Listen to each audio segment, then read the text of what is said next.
Voilà. Good evening and welcome.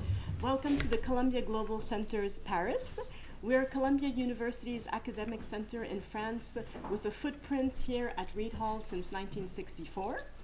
For the past decades, one of our main focuses beyond teaching and research has been the promotion of the rich artistic and intellectual ties that connect France and the United States.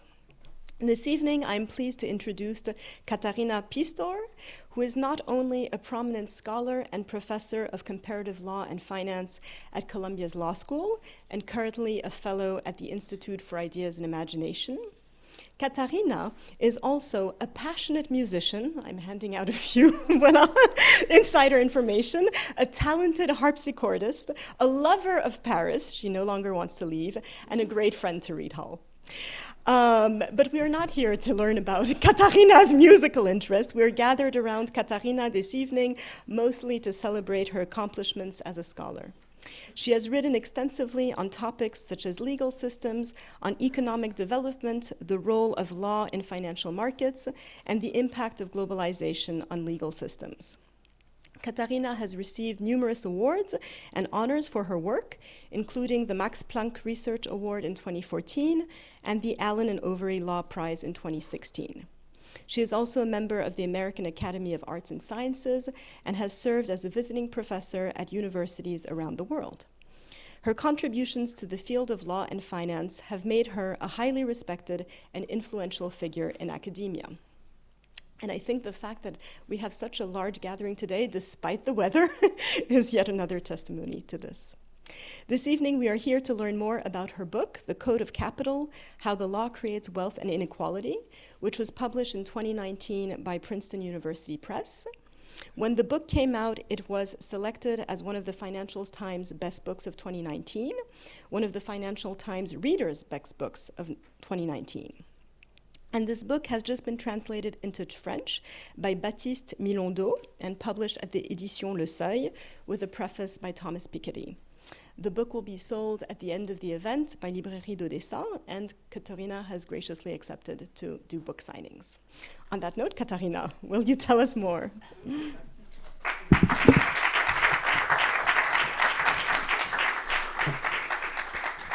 Thank you so much, Séverine, for this very warm and indulging introduction. Thank you so much for coming. I really appreciate this. I thought, first of all, before I want to start my talk, I wanted to give a couple of more thanks. One to Édition Seuil and Jacques Genereux here, and the other members of the team who have done a wonderful job in marketing this book and making sure that people know about it here in France. I also wanted to express my thanks to the Global Center and, of course, also the Institute for Ideas and Imagination. Marie is somewhere here in the room as well. Thank you. It's been a wonderful, wonderful year for all of us who have been here at the Institute, and I have enjoyed it beyond my own imagination. And yes, I do not want to leave. My husband told me he wants me back, so I don't have a choice. Okay, so let me say a few words about the books. I did not bring PowerPoints because I find them always a little bit like a warmed up canned soup or something. So I just want to tell you a couple of ideas. I don't want to spend too much time. I'd rather have some questions which I then can clarify in a conversation with all of you. So the core idea of the Code of Capital is that capital is coded in law. So I have to tell you what I mean by capital. So capital is a wealth-generating asset. You can also think of an asset that can protect its wealth over time. Very often in economics, you will hear that capital is one of the two factors of production. So you have labor and capital. But in order for somebody to decide that something shall be a factor of production, that person must have a right to the thing that he or she wants to put into the production process. So that's why I say law comes first. You can't decide what is production or not unless you have a title to the thing. And so somebody has to decide who has a title to what. So I'm basically saying, give me any object, a piece of land, a machinery, a plow, something else, an idea, intellectual property right, or a promise to future payment, a financial asset. And with the right legal coding, I can flip this thing. I call them assets in general in the English version. I can flip this thing into something that can generate wealth and protect wealth over time. So that's a bit of magic, and I think it's important to realize how this magic happens, because in the end, it means that in order to create private wealth, it's not just enough to have a lot of skills or a lot of luck, but if you want to sustain wealth over time and incubate it to produce even more wealth over time, you need a social resource, and that social resource is the legal system. So the book is about how this is done. And when I talk about the coding of capital or the code of capital, I also need to make clear that what I'm not talking about is a codification like the Code Civil or the Code de Commerce. So it's not about creating a new law in the regular process of lawmaking, like the legislature adopting a new law or compiling a new codification, but it's the process by which private actors, and I'll come back to them in a little while, private actors can use existing law, reinterpret it, repurpose it, and graft these legal principles on a changing roster of assets, and in that fashion create new capital. So it's a highly creative process.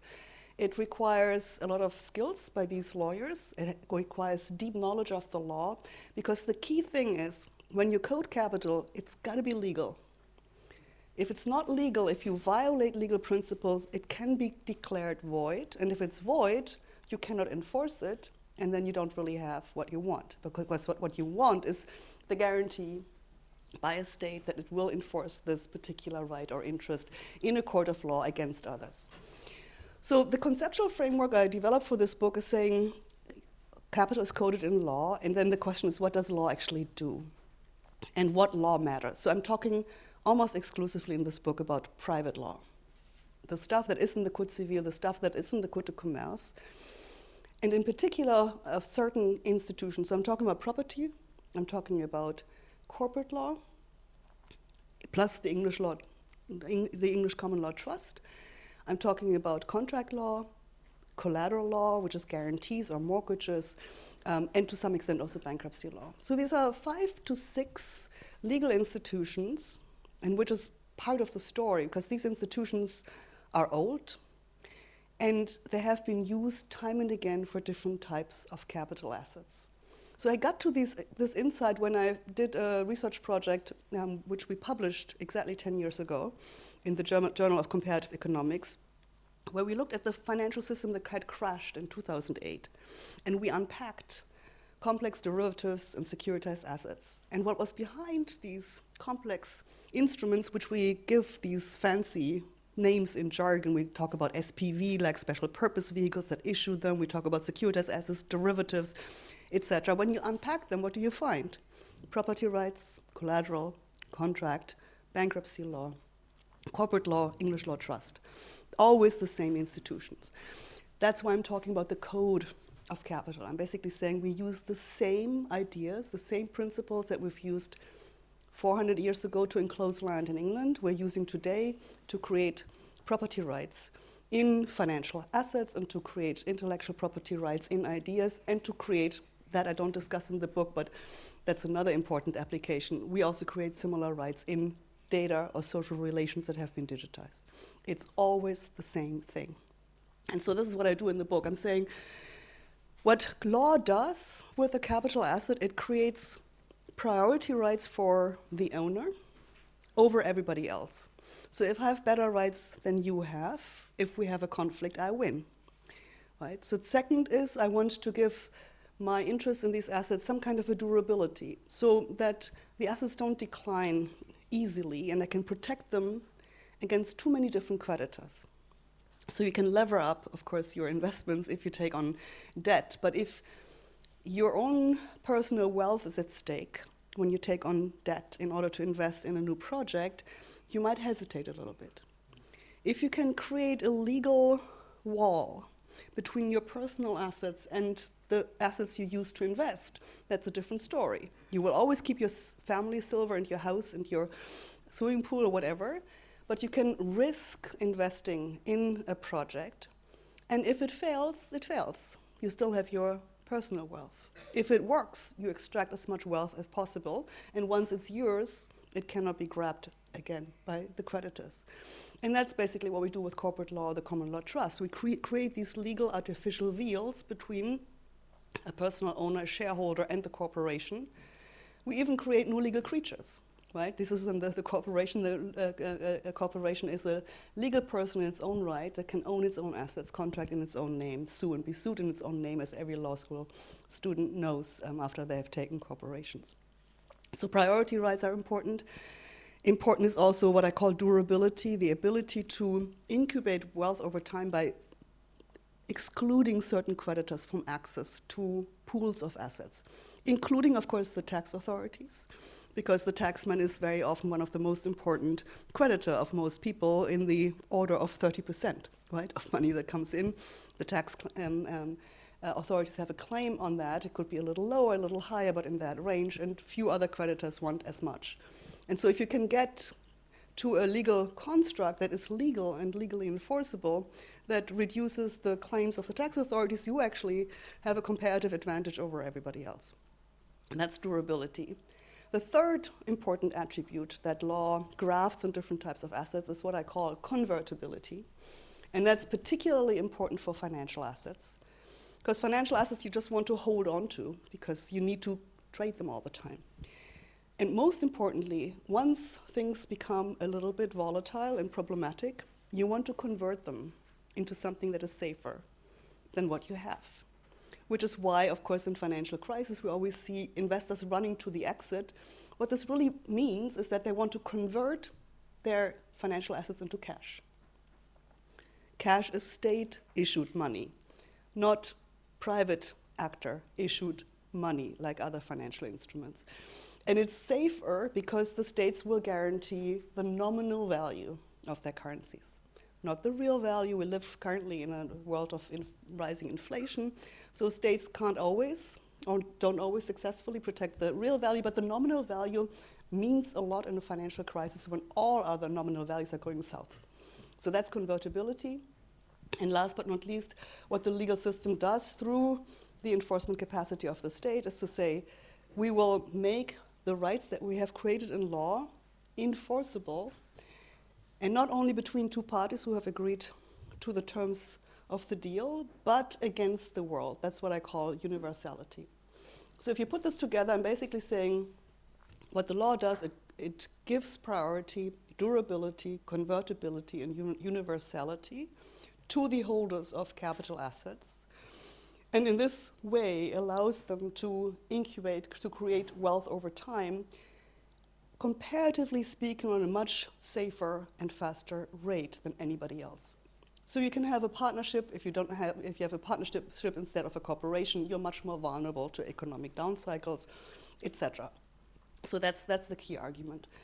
And then I walk you through different stories, really, in the book, where I look at the enclosure movement in the 16th, 17th century in England, but I also look at property rights in land use rights of the Maya peoples in Belize. So looking at how land has been coded as capital in law. The second topic that I explore is legal persons, and I use the Lehman Brothers case. When Lehman crashed in 2008, the beautiful thing for me was we got all these reports by bankruptcy experts, the receiver in bankruptcy, who told us what happened, what the structure of Lehman looked like. And when you look through this, you see a very complex legal structure, and when you analyze this, you can see that they made the best use of the different legal elements I just described. They optimized the wealth creation for the shareholders behind the parent company, Lehman, by exploiting all these different legal features to produce wealth for these shareholders. I also talk about debt, about the securitization of mortgages in particular, because that's the financial crisis that we had upon us in 2008. And I talk about intellectual property rights. And here I use something that I find really concerning, which is that the push to try to enclose everything and create property rights into almost everything has led us to even allow some people to get a patent over sequences of the genetic code, including the human genetic code. So the story I tell here is a story that Angelina Jolie, the actress, told in an op-ed in the New York Times in 2013. She had just undergone a double mastectomy because she was carrier of a gene that produces a very violent version of breast cancer early in life, and unpredictably so when it happens, but once you have it, you are almost set to die.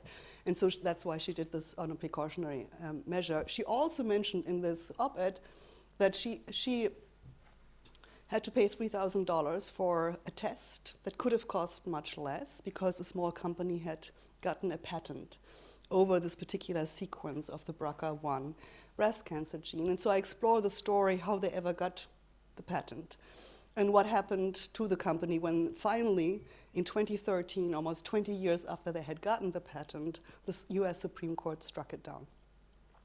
So these are the kind of stories just that I tell in the book to give a little bit more concrete valiance to the more abstract argument I'm making. But one of the problems I face in writing a book like this is that the law is abstract, right? The whole idea of being able to use the same mechanisms of the law and then apply them to different types of assets requires abstraction. Otherwise, this wouldn't be possible. And when you look into the history of legal development, you can also see that our institutions have become more abstract, more general, and therefore also more subject to reinterpretation over time. So let me just get a sip of water. Just to close the arch of what the book is all about. So I have these 4 chapters on these different stories, if you want. But in each of them, I also try to explain how the law works, what the lawyers do with the law. And that brings me to the next topic, which is basically the question, who has done it? Who is responsible for this coding of capital? And I'm basically saying these are the maîtres de code, the masters of the code in English, which are the practicing attorneys. They do this. The practicing attorneys, they work for a fee for private clients, and they're trying to make sure that what the private clients do is legal. They invent new financial assets, they invent new claims, they're trying to get around tax liabilities in a way that is deemed to be tax avoidance rather than tax evasion. And these are fine lines, but if you know how to traverse them, or not to traverse them perhaps, if you know how to avoid these lines, you can create legally protected rights and interests for those who can pay the fee for the lawyers. And so I'm basically tracing this back to the emergence of an independent legal profession in England, the way in which lawyers work, and the ways in which they have organized themselves, the way also in which they are paid and incentivized, and basically say, these are the masters of the code. They're not the masters of the universe. When I talk to the finance people in New York or London, they say, you know, the lawyers don't matter. We have the ideas. They just do what we tell them. And then I ask them basically, could you do what you're doing without the lawyers? And the answer is no, because they couldn't. And so what I'm doing also in the book, I'm trying to say a little bit to the lawyers who typically defend themselves by saying, we're just in the packaging industry. We do what the clients want us to do. We want to make sure that what they do is legal. I also want to say you also have agency here, and you're participating in a strategy that helps create private wealth. So that's the lawyers that I'm talking about. And then there are just 2 more things that I want to touch upon. One is globalization, and the second is democracy. So some of you might be thinking that perhaps my entire argument breaks down once we think about global capitalism. Because when I say that capital is coded in law, and I say it's property rights and contract law and collateral law and company law and bankruptcy law, these are all parts of the private law, which is by and large domestic law, not international. So if capital is coded in law, we don't have an international code, and we don't have an international state to enforce the rights that have been created. That raises the question whether we could have possibly global capitalism.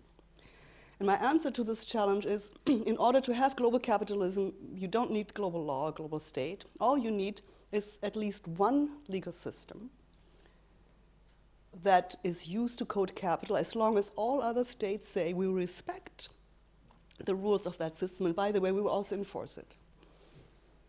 And that's basically what we have. I say we have basically not one, but 2 dominant legal systems, which is English law and American law. And it works because most other countries have said that we respect and will enforce the corporations that have been founded under their laws. We also respect and enforce the Cayman Island and other tax paradise corporations. We have no problems with that. We respect the property rights that have been created with their law. We respect the collateral interests that have been created in their law. We might even respect property rights, although this was largely national law in the past, but has increasingly become a matter of transnational choice as well. This is part of what we call international private law or conflict of law rules that enable parties to pick and choose the laws by which they wish to be governed. And because English law and American law has been most accommodating to capital, that's the legal systems that we choose. So global capitalism is sustained not by global law or global state.